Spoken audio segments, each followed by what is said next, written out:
Hello, my dear class 11th student. Today I am going to take your lesson unit and measurements. This is very easy and fundamental chapter. So let's move on to our chapter units and measurement. So dear students, firstly we read about what is physical quantity. Okay. So dear students, आप लोग कभी भी market जाते हो तो कोई भी चीज़ लेनी हो मार्केट से तो आप लोग कहते हो कि मुझे 5 मीटर कपड़ा दे दो या 10 किलो शुगर दे दो। ठीक है, तो आप कुछ ना कुछ जो भी चीज़ लेना है उसकी कुछ ना कुछ उसका अमाउंट बताते हो एंड देन आप लोग कोई ना कोई यूनिट यूज़ करते हो। ठीक है, तो फिजिकल क्वांटिटी बेसिकली क्या हो गई कि कोई भी चीज जो कि मेजर हो, ठीक है, और मेजर कैसा हो कि उसमें एक तो उसका अमाउंट बताए और दूसरा क्या बताए, उसमें यूनिट बताए। जैसे मैंने कहा कि मुझे 10 kg शुगर चाहिए, तो इसमें 10 क्या बता रहा है, उसका अमाउंट बता रहा है और जो केजी है वो उसकी यूनिट बता रही है। जैसे मास के लिए हम केजी का मेजरमेंट करते हैं, लेंथ के लिए मीटर का यूज करते हैं। ठीक है, तो फिजिकल क्वांटिटी क्या हो गई, any measurable quantity is called physical quantity. ठीक है, और फिजिकल क्वांटिटी में क्या होना चाहिए, एक तो उसका अमाउंट होना चाहिए और दूसरा क्या होना चाहिए, उसकी unit. Is it clear? So there are two types of physical quantity. First is fundamental quantity and another is your derived quantity. So let's read about fundamental quantity. So it is a physical quantity which does not depend upon the physical quantities. Means कहने का मतलब क्या है कि ये एक ऐसी quantity होती है जो किसी और क्वांटिटी पे डिपेंडेंट नहीं होती। जैसे फॉर एग्जाम्पल लेंथ, ठीक है, मास, टाइम एक्सेट्रा।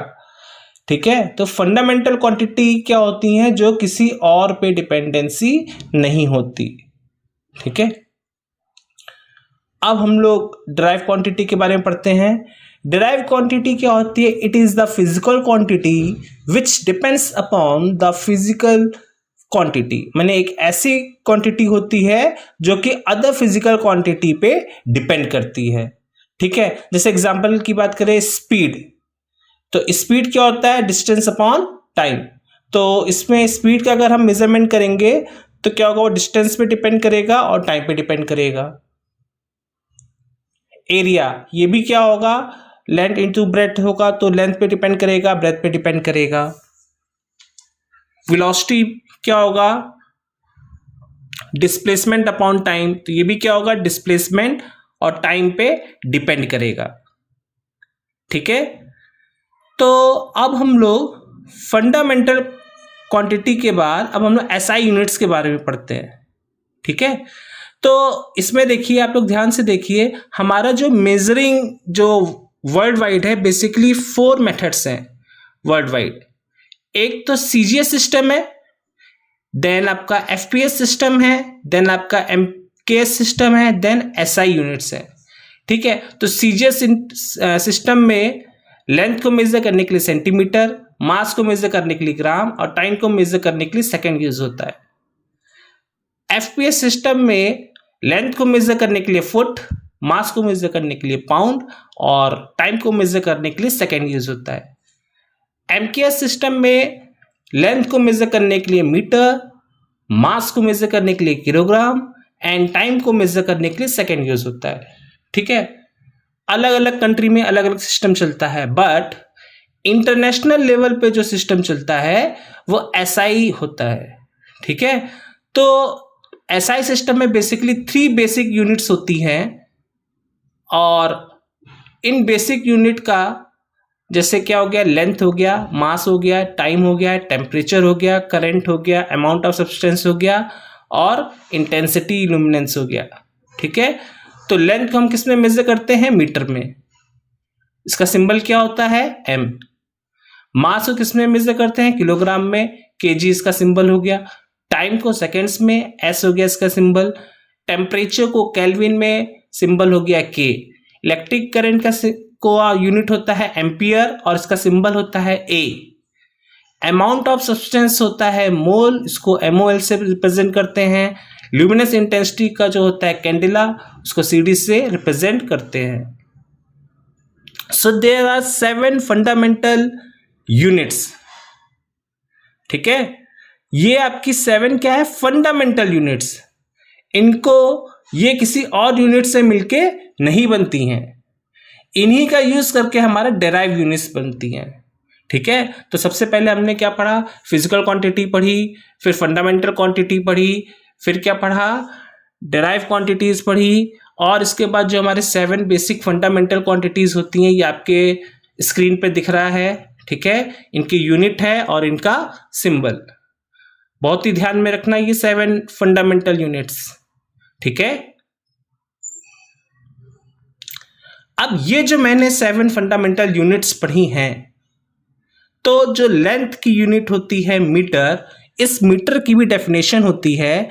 तो जो मीटर की डेफिनेशन है वो क्या है कि जो लाइट होती है हमारी, लाइट वैक्यूम में 1/299792458 सेकेंड्स में जितनी डिस्टेंस ट्रेवल करती है उसे हम लोग क्या कहते हैं, 1 मीटर। ये किसकी डेफिनेशन हो गई, 1 मीटर की। ठीक इसी तरीके से 1 kg की डेफिनेशन है कि International Bureau of Weight and Measurement में प्लेटिनम इरिडियम एलॉय का जो सिलेंडर है उस सिलेंडर का वेट कितना माना गया है, 1 किलोग्राम, ठीक है। ठीक इसी तरीके से टाइम का भी है कि टाइम के बारे का जो डेफिनेशन है वो कहता है कि सीजियम 133 एटम के हाइपरफाइन लेवल में जो रेडिएशन प्रोड्यूस होता है उसका 9192631770 पीरियड्स किसके इक्वल होता है, 1 सेकेंड के इक्वल होता है, ठीक है। इलेक्ट्रिक करंट, ये आप लोग इसकी डेफिनेशन आप लोग 12th में भी पढ़ोगे, ठीक है, कि 2 इक्वल वायर के बीच में जो फोर्स होता है पर मीटर लेंथ पे 2 × 10⁻⁻⁷, ये क्या होता है, 1 एम्पियर के इक्वल होता है। ठीक इसी तरीके से हम लोग जो थर्मोडायनेमिक टेम्परेचर केल्विन की डेफिनेशन क्या है कि 273.16 वाटर के ट्रिपल पॉइंट को हम लोग 1 केल्विन के टर्म्स में यूज करते हैं। इसी तरीके से कैंडेला की भी डेफिनेशन है और इसी तरीके से मूल की भी डेफिनेशन है, ठीक है। तो बेसिकली ये डेफिनेशन आपको याद होनी चाहिए, ठीक है। आज का लेक्चर बहुत ही छोटा है लेकिन इसको ध्यान से रखिएगा, कई बार एग्जाम्स में पूछा जाता है ये छोटी छोटी डेफिनेशन, ठीक है। Okay, thank you.